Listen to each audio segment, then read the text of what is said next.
Everyone, and welcome back to another recap for Daryl Dixon. Today we're going to be talking about episode 3. We're halfway done already. These short 6 episode miniseries just aren't cutting it. I want more. But let's dive into it. So we kind of pick up where the group leaves off. They are taking a little bit of a detour where Isabel says she has a contact that can kind of help them out. They enter this building and it's full of music memorabilia, records, sheet music, all that. She says that he's a musician. And this guy clearly not in a right headspace, kind of comes in a little erratic. And we get a reveal right off the bat of I think one of my favorite WTF moments of the show, where he has this entire Walker orchestra where they're like tied up, with some with their organs just everywhere, tied up to machines, and they're just machines, instruments, and they're just playing music, and it is bananas. Something like it was almost giving me it was almost giving me a little like Houses of a Thousand Corpses, like Dr. Satan, right? Satan. Just the way that reveal looked. Yeah, I mean, there was one like Walker kind of way in the back where it's like guts were kind of splayed out. I don't know what instrument it was playing, but man, this this is probably one of my favorite Walker moments, like ever. So creative, so wild. Like what a what a good start to the episode, honestly. And then they leave, and Daryl's just like, yeah, this isn't gonna work. So we're like, we gotta go to Paris. Like, I'm not doing what you're doing. We're not following your plan, Isabel. We're going to Paris. We're just gonna cut straight through it. So they got there and they meet up with like fellow Union of Hope members. You got Fallow, Bastian, who seems to have like mutual feelings for Sylvie. They have a couple of moments together. And then I think one of them was named Nadine. So group of survivors from this Hope group. And they embrace Laurent as he shows up. And there's like 60 something members. They said they just welcomed a baby. And then Laurent kind of sees a woman up on like a balcony, and she's kind of by herself and clearly just kind of like in her own world. You can tell she looks depressed. And I think Fallow says like, she just lost her husband and no one's really been able to reach her. He goes up and consoles her, and he seems like he's the only one that's able to do it. And it kind of, for the group anyway, it just gives credence to this whole like Messiah sort of narrative. I'm just from on my end, I'm like wondering, it's just people believe what they need to believe. And I think Laurent, at least what we've seen from his character so far, seems just like a real like empath, right? Like he's able to connect to people. Like we've seen that with Daryl in like the first episode, like he really connects with him. And I think people need that, right? And that's something that people are looking for, like that glimmer of humanity, right? And I think that's what Laurent is displaying for some people. But I like seeing that here, right? It really just kind of further emphasizes why they're putting kind of almost like undue pressure, right? And that kind of gets mentioned later in the episode that Daryl's like, this is a lot to put on the kid. But then we cut to Cadron. I'm gonna be horrible with my French pronunciations again. Sorry. Cadron plays Jeanette, the recording of that Daryl made at the docks. Just to show like, okay, yeah, so he survived the ship. He's out and about. Okay, all hands on deck. We're going after this American.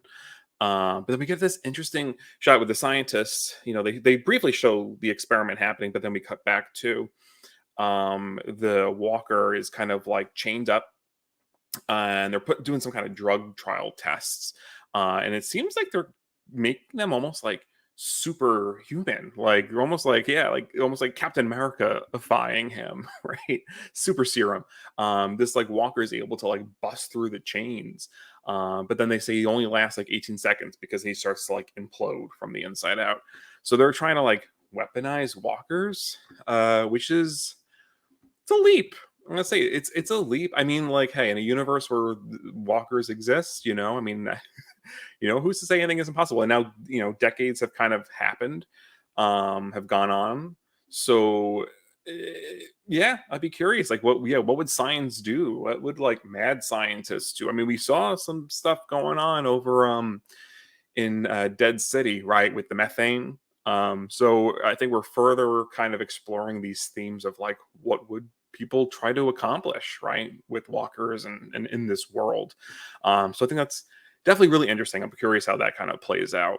Kind of further on. I mean, we already had those like acidic walkers, right? The burners. But yeah, so then Isabel kind of grabs supplies because Fallow says that they have to make a deal. There's someone they can make a deal with to get Daryl to America.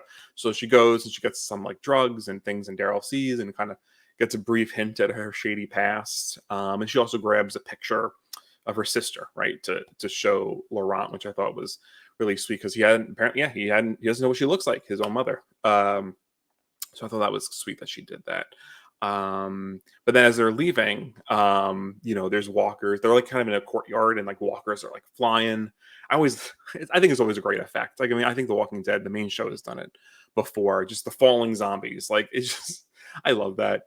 So yeah, there's a few zombies falling from the windows, but then she sees the girl from her flashback that she left behind at the apartment, who's just there, and it's just kind of a moment of grief and regret you can see through going in Isabel's face, and she just kind of has that moment of reflection.